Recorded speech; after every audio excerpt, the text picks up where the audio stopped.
During last night's event, the chef served pasta to the guests in white bowls at their table. Or is there no error? 5 seconds.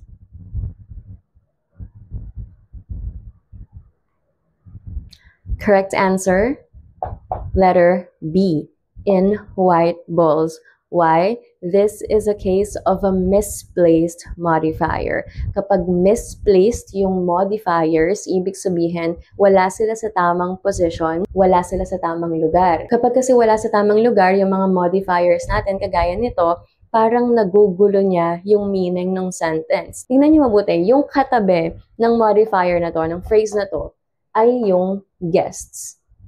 So, pag binasa mo, the guests in white bowls.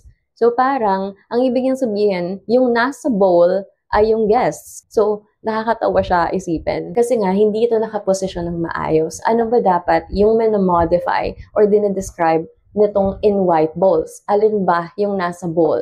Diba yung pasta? So, dapat katabi siya ng pasta, hindi nung guest. So, misplaced nga. To fix it, itatabi lang natin siya dun sa pasta, dun sa dapat na kalagyan niya, dun sa dapat na minamodify niya. So, ang nangyayari, during last night's event, the chef served pasta in white bowls to the guests at their table.